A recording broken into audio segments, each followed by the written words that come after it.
Bonjour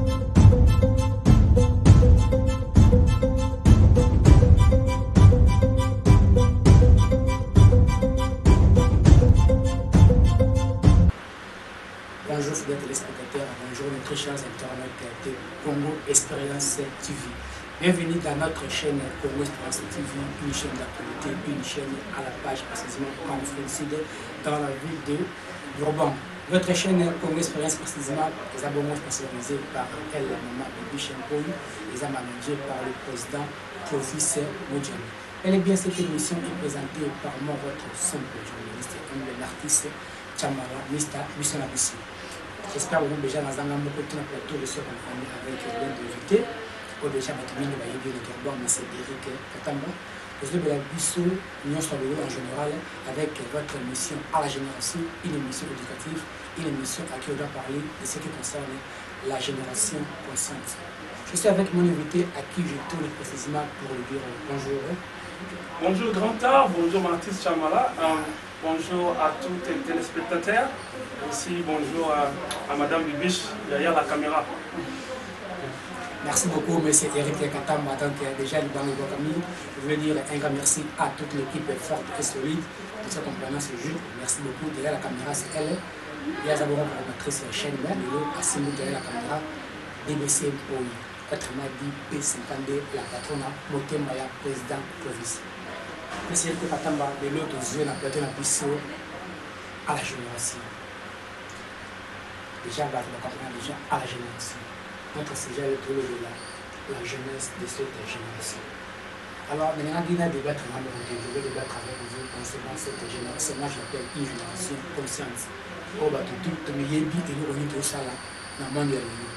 De routine 2020, de tout a été tragique autour de la mort, il y a COVID-19. Même moi, on a beaucoup d'amis, même pas d'amis, et aussi dans le coronavirus. Mais c'est vrai que le premier point de vue, c'est de l'autre, c'est que concerne les jeunes filles et les jeunes filles. Comment trouvez-vous dans cette génération, comme on a remonté le bas de base, génération la Bissou, il y a 1800, 2200, la commune à Bango, il y a des bandas, il y a chemin, il y a des Mikolo, et puis c'est le Bali, génération la Bissou, de l'autre côté la génération la Bissou, on a vraiment tant bon monde. Nous, le rôle de propos, jeunesse que génération. Merci beaucoup pour la parole. Quant à la génération Oyabiso et Lelo Oyo, c'est vraiment une grande question. Ils sont moins la sociologie, parce que d'ailleurs, comme les sociologues les distinguent, vous distinguez selon aussi l'évolution de la technologie. Moi, par exemple, je dirais, je suis de la génération Y. Pourquoi génération Y? Parce que les sociologues distinguent des générations X, génération Y et puis génération Z. C'est les générations X, c'est la génération qui commence vers la fin des années 1960 avec la création de l'Internet. Mais moi, par exemple, je suis de la génération Y parce que la génération Y débute vers le début des années 80 jusqu'aux années 2000. Et puis, il y a la génération Z. La génération Z qui commence du début des années 2000 jusqu'à présent. Alors, cette génération Z, donc génération Oyo, il y a les gens Oyo, Ujana, c'est une génération de Mativu. Donc, la génération Oyo, premièrement aussi avec la technologie, pour vivre était sans appareil portable à Bango, tu vois, avec l'internet aussi. Et là, pas pour la Bango pour vivre ça. Alors les filles, tout comme les garçons aussi, parce que voilà, vraiment pas différent. Les filles, il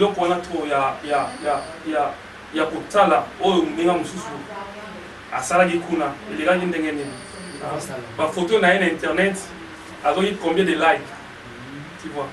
Donc, on a une photo à moitié nue, avec 900 likes, il y a 60 presque nu. Donc, nu, on a 1000 likes. Allez, vous comprenez? Allez, peut-être qu'on a impressionné les gars, tu vois. Alors, pour impressionner les gars, malheureusement, il y a un jeune garçon aussi, au moment où papa peut avoir Internet et puis la social media. Ils sont aussi faibles, tu vois. Avec mon colomé, alors nous autres, ils vont monter, tu vois. Donc, mon c'est là, tu vois un papa, à cause peut-être friend, peut-être une fille là de 18 ans, 19 ans, et puis souvent, je voulais avoir une précision sur votre réponse. Vous tolérez ça? Vous êtes pour ou vous êtes contre ce qui se passe dans cette génération? Dire. Vous dites que génération Z, c'est bandit de 2000. Exact. Donc, voilà, ce sont des teenagers. C'est normal. C'est normal pour vous, en tant qu'un jeune, un père déjà, responsable, de voir une fille de 20 ans qui sort avec un papa de 52 ans, 60 ans, et 50 ans. Ça vraiment bref et puis clair. Ok, c'est bref et puis franchement, moi je ne suis pas vraiment d'accord avec ça. Parce qu'on aime la vie. Mais c'est ça aussi des choses qui débutent aussi bien avant même, les gens pour la génération haute. Voilà, les gens Macron qui est et puis qu'on sort. Je parle plus de Macron, mais je parle. Tu vois, Eric Atomba, toi qui es dans le sociologie. Tu vois, dans le monde de la Canada, ils ont il est cas déjà peut-être la série X. C'est l'exemple là. La taille basée déjà, il est cas le Canada. Alors, ils agissent, on va bien à la rattrapage. Je suis capable de faire là, de réunir ça, la monde à alors, M. Rick, tu as évolué là. Pourquoi que Mikolo, comme on le teste, Mikolo, comme ça, c'est la jeunesse. Quand on a un papa, on va bâcher balade. Après, on va 70 ans, mais père a beaucoup là. Père a ligue à fashion, père a ligue à body. C'est un bon monde à vous. Et ça, la même de bon. Les filles, les jeunes filles, pas adolescentes. On a bon comme papa, ils ont vraiment parce que Balini va bien sûr, bien sûr. Quand je dis des adolescentes, on combien dans 18 ans aussi, 19 ans, 20 ans, aux majeurs, donc pour la responsable, donc il y a ça. Mais sugar daddy aussi pour les moyens, tu vois. Parce que vraiment, un jeune garçon à l'âge de Syrie, peut-être peut-être étudiant, tu vois. Alors, stabilité, tu comprends. Tu comprends. Mais alors, un papa déjà de 50 ans, déjà, moi, position déjà. Tu vois, à Boulagana, déjà, alors, ça, position carrière, ça va. Tu vois. Et puis, moi, je cache mon tu vois. Maintenant, la fille, exactement, la fille a préféré, papa, parce qu'elle a dit que papa, a prendre bien soin, a préféré, pour impressionner, maman, ça peut être. Mais c'est vrai que je m'excuse d'abord, on a mis top plonger un peu parce qu'à la génération, c'est une émotion éducative, même sans tabou, pourquoi parler de la vie au sentiment? Le sentiment là-bas, c'est juste bien matériel, le sentiment mais c'est partout. Parce que oui, pour que nous iPhone 12, tout le monde est qui en décembre, notre étudiante, une fille, à peine juste après iPhone 12, a demi accouché avec 12 garçons. C'est le sentiment de l'amour. Et ça va juste pour m'occuper mon œil, tout sentiment un peu faux et là. La carte est bon, merci mon cher. Malheureusement, on est pour ma père, c'est ma pomme, ma maman, c'est les 2 ans. Bien sûr. On est là, on ça, soit pour les il y a toujours un prix à payer. Tu vois, il y a toujours un prix à payer. Malheureusement, prix à payer, on a un sous-sous et oui, comme moi, si on a dit, net, il se retrouve la pauvre fille, la qui vient, je sais pas, dans le cellulaire, iPhone et puis qu'on sort, tu vois. Et ça va comment ça arrive. Parce que c'est un prix à payer aussi. Au ligne, on va inventer la vie. Alors, tu veux faire ce que tu n'as jamais fait dans la vie pour en avoir. Mais oui, pour le moment, on a déjà tout ça, tu vois.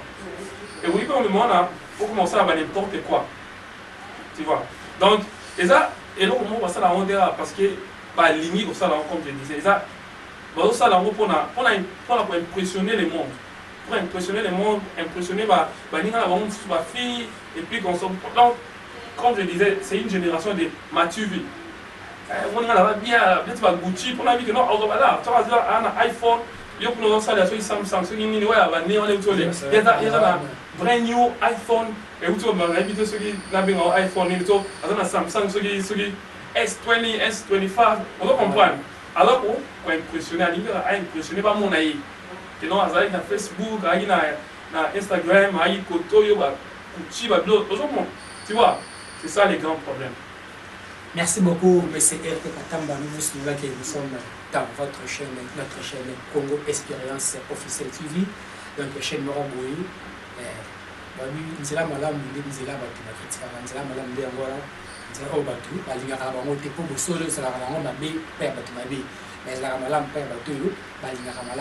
je dis un grand merci à bateau tout comme artiste papa pour Congo Expérience TV.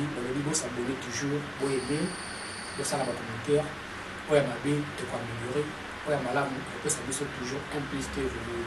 Je dis un grand merci à ceux qui n'ont pas lu, il y a un Solano et un au Canada, le thème Christelle Massel, pourquoi pas Alimos, le plus charismatique dans la ville de Cape Town, le mot c'est Chico, qui va le thème Maïman à Bissou Nachi, pourquoi pas à Didier le truc c'est, oui, maman Sephora Chimama, toujours on a donc toujours évolué, la cadre de Massolo, la Bissou à la génération. Mais c'est vrai que l'attente à la génération. Nous passons maintenant à votre deuxième question. La vie politique à Congo est connue partout. Pourquoi celui Congolais a eu pouvoir, toi, a eu poste en place Moramboui, à l'émotif par mon unité. Là, je parle de la communauté congolaise, à Ouanadirban, il y a notre jeune frère a posé comme tir dans la jeunesse congolaise, à comme la présidente, puis c'est bon d'inviter, tu vas travailler dans la communauté ou pas? Votre réaction pour la Oui, merci aussi pour cette question. Moi, la question venait à mon aîné. Pour moi, d'abord, ils ont esprit et puis mentalité, ils ont animé tout Africain en général. Moi, la vie africaine, parce que les a même cas où nous avons mentionné ma politique, nous avons même en Ouganda, ce qui se passe à Ouganda aujourd'hui. Yori Museveni, il est là pendant 36 ans. Vous comprenez? On comprend. Aligné aussi à vos consultés. Tu vois? Donc pour lui, Aligné à Zalawana, le roi Mugabe, Mobutu, il est dans les guidons, allez, donc, afin d'avoir un petit à beaucoup fait la wana. Tu vois? Et ça, dans l'esprit, moi, il y a égoïsme. Il faut souligner ça. Il y a l'esprit d'égoïsme. Et aussi, d'autre part, Mikolo wana bazawana. Bango, balingi kopé sa banate, tout petit la banate parce que on a bango. Ce sont des petits non, bazar non expérimentés. Donc, on expérience, tu vois, voilà expérience, mais qu'est-ce qu'ils vont faire? Et puis ceci, c'est là. Tu vois, donc on a qu'au step down et puis qu'on pèse la chance dans la gêne au bazoya. Donc, et ça, le coup là, on a évité à ce moment donné. Oui, là, tu reprends cette coloration. Dans quel sens? Oui, l'expérience à d'âge. Est-ce qu'elle dirigeait P? Les hommes à âge. Mais d'abord, pour la moutou à l'expérience, il faut que nous change de travail. Vous comprenez? Trop plus nous chance au travail, mais boyer à vos expérience. Après l'expérience, il y a une année, il y a 2 ans. Donc tout commence par zéro. Alors l'expérience, on peut essayer chance. Mais à partir de la chance, on peut essayer. Mais c'est quoi on va expérience. Mais ce qu'on a au niveau de la chance, on a besoin de l'expérience, mais on peut battre depuis des années au 4 ans. Le monde a rien de alors qu'on a vu des jeunesse, tout le monde a une génération, tout le monde découvre, je me suis dit d'abord, on a checké si je peux avoir le nom de notre jeune frère, pour les abonnés postulés dans ce beau yaïe, le bic et non, on a bloqué à revenir jamais pour Kambamboka. C'est ça, on a dit Arnaud de Kankonde, où il a postulé la communauté congolaise, il a raison pour que ça Arnaud de Kankonde de chance. Mon cher, ok. Personnellement, mais aussi, ce qui se passe dans la communauté congolaise, ici à Durban, ils ont presque aussi la même chose qu'à Marcelon. Parce que les Congolais ont la mentalité, les Congolais à Kinshasa, les Congolais, il y a Lubumbashi, les Congolais à Paris, les Congolais, il y a Djobo, il y a Durban, ils ont la même mentalité. Pour l'anglais, ce qu'il faut faire, c'est pour l'anda, le processus nyonso, il y a Marcelon, il faut passer par les élections. Et non, Moutouboé a postulé, a posé candidature, mais au Péboué, à spécifier candidature, et puis votre si quelqu'un la communauté va voter. La communauté va décider, nani, la communauté va limiter pour la Kambaba. Peu importe, soit il y a 26 ans, 27 ans, soit 30 ans, soit 40 ans, je connais un problème pénaté. Avec la jeune mère, mais votre travail chez lui, moi, mon kébé, avec Rambunda, tu vas pas me faire au bien. Donc, ça va peut-être chance. Voilà, donc, il faut passer par les élections, par procédure, passer par l'élection, voilà, vous gagnez. Et on a Madame Moké, Abel Takambonda, Mokolope Abinaka, là sur la parole de Eric Katamba, notre invité, donc, c'est le coup, on a Abel Takambonda, Bakot Babinaka, Babinaka, époque, et ça là, nous salons nous. Petit temps et réagir selon le mal et la tout se tenir, on a besoin d'attendre de la jeunesse, c'est la plus jeunesse temps. Si vous m'avez attendre, tout mécanisme, on prend l'expérience par le travail. J'ai même avoir l'expérience sans travail, il y aura toujours des risques et des conséquences. Tu peux s'attendre à temps. Donc, c'est un moment où donc, il y a bien. Mais c'est comme le temps, déjà, mon café, c'est 2 ans. 3 ans, on a joué en mode pourquoi a joué échec pendant 3 ans. C'était pas facile. Même moi, je suis asali, de Monique était vraiment avantageux pour la bise pour le Congolais. Pour ça, continuer, mais sur la bise, je dois encourager la bise sur la génération. Je dis un grand merci toujours pour motiver pour la Sima. Et la bise va ramener à la carte. Pourquoi pas à Paraffine, ma petite ma autrement dit baby. Je dis un grand merci à elle, des Pouga, Déborah Nonga, elle, sa partenaire à vie. Je dis un grand merci à Zina Ngoli, en cause de donc elle a le vie. Tous la toujours le mot ça peut être ce qui vient à venir en mode de l'expérience donc tous à la zala la but toi approcher non mais si comme mais vous approcher Italie après avoir le temps après comme on a les pour continuer pour critiquer mais c'est pas la critique parce que la critique n'est c'est la raquer et motiver Bissot de plus en plus je dis un grand merci à Sephora Tumanga depuis Captain pourquoi pas à Rite et Sabé la bonne sanité et les droits d'attendre au Mélan mais c'est Eric. Je vais vous de la Koyasuka pour chuter vers la fin de notre émission. Zéro. Génération X. Génération Y. C'est là qu'à la mission, je vais vous dire, mais pas de la et le peu de bazar, pas de ma tout, bazar pas de la bazar. Mais tout ça, on a beaucoup de South Africa. Quand je vois l'habillement, il y a des habillements congolaises dans Centrafrique. L'habillement avec la mission congolaise, la Congolaise. Et je suis dans le bureau de ok. Voilà, ouais, là, vous avez nous, là, vous avez nous, la fille. Mais, pour l'anglais, mais la vérité, c'est bon quand même. Ouais, je vais dire la vérité, je vais essayer de tout mon mieux pour dire la vérité. Actuellement, il y a ma fille congolaise, en particulier, elles sont un peu différents. Na Oyo, tout le monde va au bazar na Centrafrique, un peu différent de Oyo, bazar na Congo. Premièrement, parce que tu vois, c'est 2 pays différents, non? Au bazar la majorité, les sous-sous, botami en Afrique du Sud. Bien que les parents vont bouta Congo, botami en Afrique du Sud. Donc, pour la mentalité, on a, il y a au Sahara. Maman congolaise, mais il y a maman massanais, elle est sud-africaine. Maman elle est indienne. Maman elle est mondiale. Tu vois, parce que ça mix and match à l'Afrique du Sud. Dans le Congo, il y a une autre maman congolaise, maman massano congolaise, tu vois. On se balade avec maman plus tard et puis on sort, mais pour tout le monde, c'est quoi? On a in between. Parce que massano, avant la pantalon, avant la tenue, on a vraiment sur la short donc à la kilos, mais non sentir que non, kilos ils ont poussé pour les gars fesses.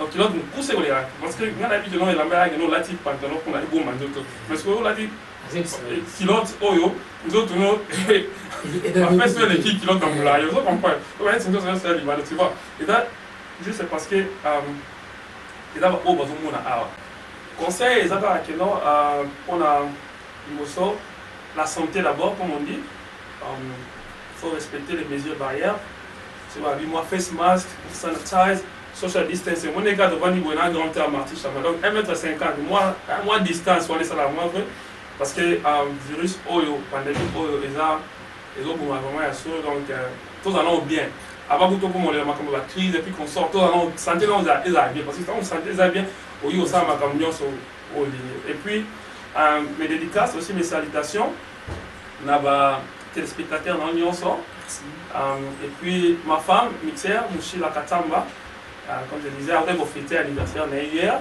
donc on va abuser belé maman est PJ Pride et puis Precious Noël maman donc Ray Katamba aussi bisous à toi petit mes salutations aussi à mes amis à Soumani Ruth bisous et Bilé depuis Djogo quoi donc famille Malajika Trésor à Kinshasa je salue Guélan Diomba on est tout là il y a des bits petits donc Bambote Belé Stéphanie Dacosta depuis Belgique Marc-Anthony Miguel Joël Dacosta ma salutation est Belé Maria Dacosta Chicha donc vous allez bien oh la tangité ils ont déjà que non la bosse à Bilomé dans une autant la Bilomé sauté parce qu'il y a Kabengele parce qu'il y a Michel Kimbukusu Papi Kweso nous la famille donc vous allez tous allez bien mes salutations à vous.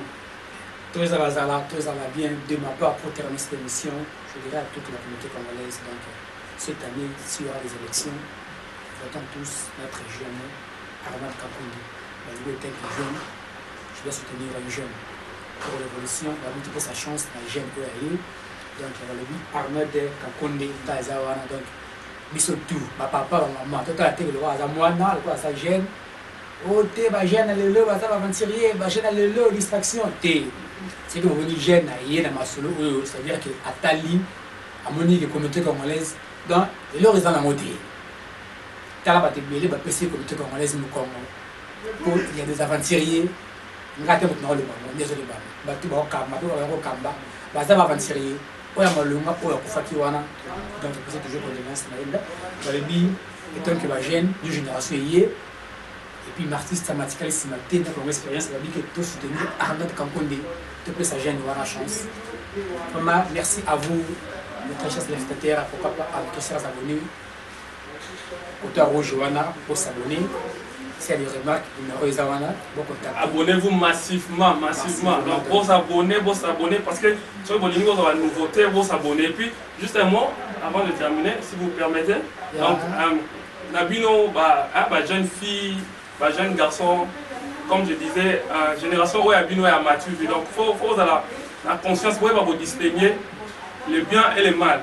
Donc, exactement, sur les social media, quand il faut recopier. Donc, parce que Amina, il y a France, il y a Djogo, il y a Wapi. À la moi, il y a pilote à la bicousse, il y a des tigres, après ça, c'est le bandit, il y a la donc, on va vraiment distinguer, il y a bien, il y a mal. Donc, on a la responsabilité, il y a Yomoko Moutou. Et là, la masse, on a la responsabilité, on a la conscience, on a distinguer, ni il y a copier, et puis ni il y a tika. Il y a tika, et puis tika. Donc, c'est un peu ça, vous allez bien. Boza pour s'abonner à ma chaîne, c'est pour s'abonner. La chaîne Malama pour s'abonner à Oyoga Otali, on s'abonner l'équipe. Quand on rouge, c'est pas fini. Et que vous allez je dis aussi un grand merci à vous, merci. Un grand merci à toute l'équipe de Congo Expérience, pour notre coordinatrice BBC pour les 50 la patronat. L'équipe pour la BBC pour notre TV, pour ses amis. Donc toujours à la ligne. Un grand merci à notre manager, le parti Rabanaté. Le président Clovis Moudjani. Donc on est ensemble, toujours one love. Restez branchés, cette fois-ci, Torzana Bino, Torbeta Masolo, sans tabou à la génération. De ma part, je vous dis bye bye.